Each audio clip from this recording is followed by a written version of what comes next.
All right. Hi, Nicole. Hi, How are you doing today? I'm doing great. I'm super excited to jump on and have a chat with you. So thank you for having Good. me. Oh, no problem. I kind of like read through your bio and I'm really excited to learn more about your story and how you came to contribute to this book. So my first question is just like, do you consider yourself an introvert or an extrovert? I'm a conundrum actually, because true at heart, I am an introvert, definitely.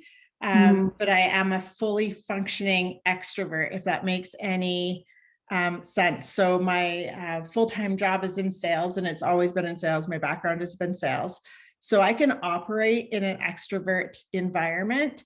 It's not my comfort level. I'm very uncomfortable doing it. And it's not authentically who I am. I've just learned to participate that Yeah. way. Yeah. And it's good to have social skills. There's nothing wrong with that. Yeah. Yeah. to people. But you find that you like kind of recharge and you need a lot of downtime from that. Spend a lot of time on my own for sure. And it's necessary for my health. Um, I spend a lot of time grounding. I love being outside. I find being in big groups or crowds is extremely draining for me. Yeah, And we can do it if we have to, but it's like, okay, now I need to go home and just be by myself. absolutely. Yeah. Totally feel you on that one. Okay, so tell us a little bit about your story and take as long or as short as you need, as you want, kind of whatever version you want to tell. Um, Okay. that and then how that kind of like what made you decide to like do this contribution to the book. Well, I think no, I don't think. I know I've always said that I would write a book, and it's always been a focus of mine. Just as I've been going through life and experiences and so on, making mental note, okay, that's something that we want to put in the book, and something I've said to myself. Um, Very suddenly, in 2006, my sister passed away, and that fundamentally changed me as a human being. The experience changed me, and just going through the grief.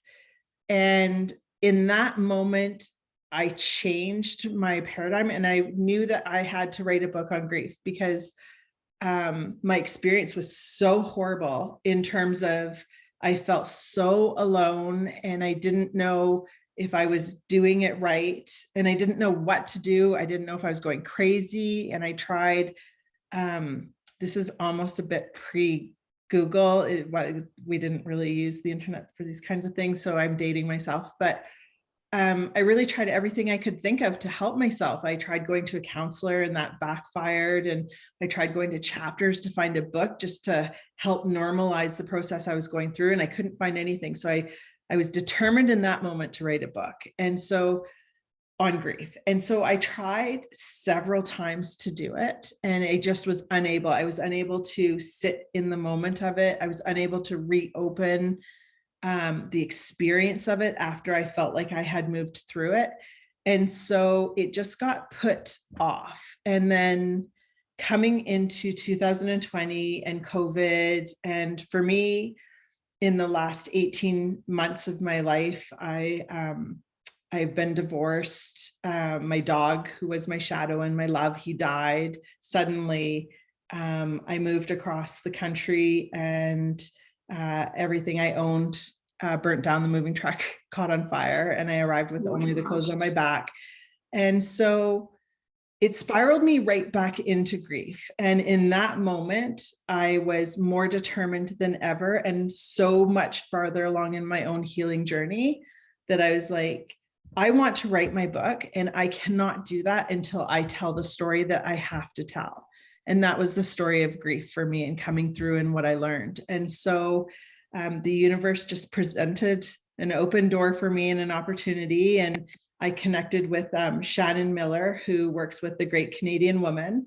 And it's a Canadian owned and operated company by a woman, run by a woman, supporting other women. And I was like, this is the perfect place for me to, number one, accomplish something positive in what is trauma, which I really needed to do for myself, but to finally tell the story that would free me to write my book. And so that's what this book is for me. So she is Strong and Free, volume 3 is 14 women, myself included, that have exactly that journey, that just have a story to tell and are dedicated to exposing it to the world.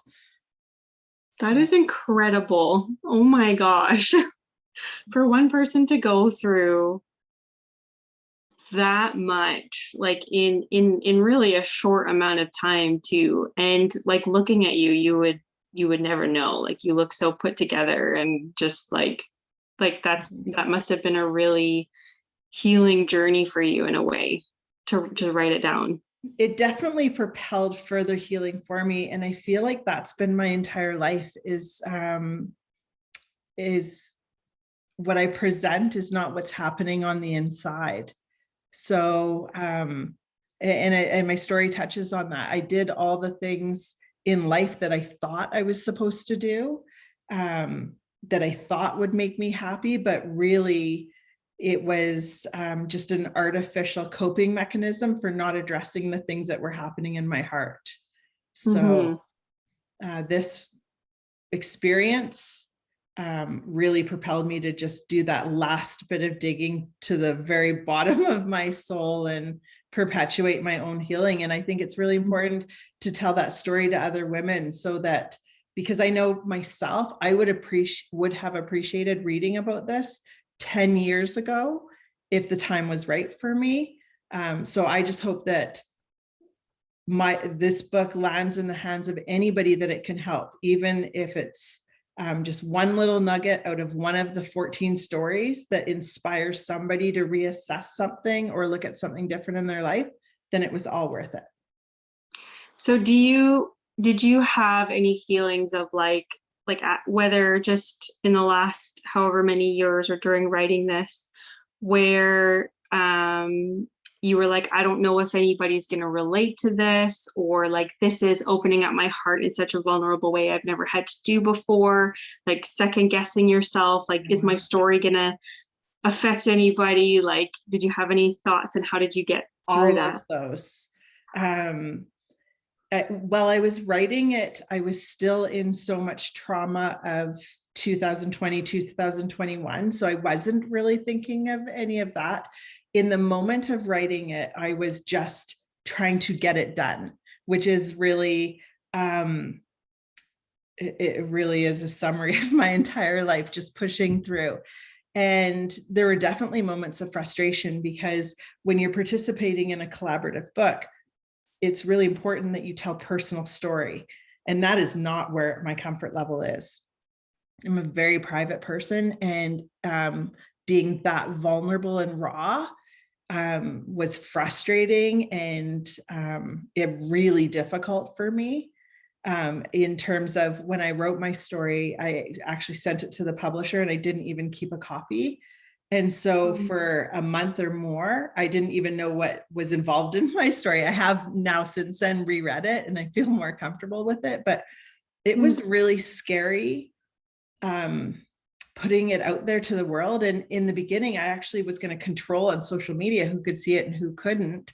And then I had to just take a step back and realize, like, that's ridiculous. This whole point was to help people. You can't covet it. And so it was very cathartic, because there was a healing in that I never expected. And if I could really relate any message to anybody out there, there is such a profound, powerful healing in telling your story and being raw and vulnerable and letting it just go. And so for me, that was the biggest takeaway and the biggest learning. And from that, I'm actually going to participate. I'm going to hold another collaborative book where I'm going to source out women that are ready to tell their story, because that experience for me was life-changing. This story is mine and I wrote it, but it no longer belongs to me. That's incredible. I love that. And I love that you took that experience and was like, I want this for other people. So it's really just compounding and creating this like ripple effect of more and more women who get to turn around and tell their story and have the same opportunity that you did. That's such a good thing that you're doing. I really love that. Oh, thank you. I'm excited for you for that. And I let me know when that when that happens. So I'd love to hear how that turns out because that just sounds that's so cool. I think that's just like what we're meant to do. Like I think that's on this earth, like, yeah, we go through hell and back. Like we really Yeah. sometimes we do. But it's what you do with that, right? Like, do you sit in it or do you turn around and say, like, hey, I can reach my hand back through the fire and pull you out of it too, right? As women, I think that's kind of one of our strengths as women is we have the ability to do that and have that like empathy for other people and realize that yeah, like our story isn't always our own. It's meant to be shared, even though it's like the scariest thing we could possibly do. Yeah. Oh, it's terrifying, but you were so brave. So what is when you had those moments of like, don't know if I'm going to do this. Like you said, you love grounding and it's really important for you and your health. Can you tell me a little bit more about like, I don't know, one thing in particular that you really like to do when you're having those feelings? Yeah, absolutely. Well, loving where we're living at this particular moment. So right now, being outside in my bare feet is super important to me. And just taking a moment in my garden or at the beach. I spend a lot of time with my feet in the water, and I did all winter, which was really empowering in its own way. Um, but yeah, I just like to be outside and I like to just connect to the earth and just allow myself to discharge whatever energy doesn't serve me and just appreciate and be so grateful for everything around me. And so from losing everything that I own, except for the clothes on my back, which were pajamas, horrifyingly and embarrassingly, I am just so grateful for so much. And being able to acknowledge gratitude and doing it outside in nature is really powerful for me. It really just calms me down to a really peaceful level. I love that. Yeah. And I think it's true. Like there's something about it where it's like, um, just like being in nature and realizing that like we are really so small in comparison to like Yes. the earth and the world and life that is happening all around us all the time. I think that's like it's a really good practice. And I do that too. I love it. It's like important for me every day to get outside in my bare feet too. And I tell my girls, I have two daughters, and I always like encourage them to just run around barefoot too, because I think it's important as Which human is beings. so great. And I have a 12-year-old, and I'll tell you, and what I tell him all the time is when I take him for these moments, if you are so involved in your own shit, Mhm. that you are outside or at the beach or wherever, and you're not able to hear the birds or acknowledging the trees blowing or the waves coming or the cloud formations, that is a conscious choice that you are making in that moment to not enjoy your life. And um, so I think for me, the most powerful thing is that when I am in those environments, I now go into it very open and grateful, but I could never continue to make that choice for more than 10 minutes, if that makes any sense. Mm. So if I was all wound up in emotion, ultimately nature would just automatically bring me back. And I see that with him. And so I love that, nature always wins. It always Oh, brings I you love that. joy, peace and joy and tranquility, no matter where you are in your own mental state. Ah, that's powerful. That is. So just to wrap this up then, thank you so much for trusting me with this and putting yourself out there and being the incredible light that you are. Holy cow. Yeah. Is there anything else you just want to add about like for anybody listening, anything you want to say? The only thing I would say is if you have ever contemplated telling a story, or not contemplated it, but you feel that you have a story, just to write it down, type it out, dictate it to your phone. And if you feel called to share it with the world in any sort of fashion, I can definitely help you with that. And you don't need my help. There's lots of ways to do it. You just have to be open to it, and the universe will present an option for you. But just know that there's such a profound healing in it that it is worth every single uncomfortable moment and more. Mhm. Yeah. I agree. All right. Well, thank you so much for Thank chatting you. with me. It was so good. It's so wonderful to meet you, and looking forward to like following along your journey a little bit more with that. Thank you. All right. Well, have a good rest of your afternoon, and let's keep in touch. Okay, sounds great. All right.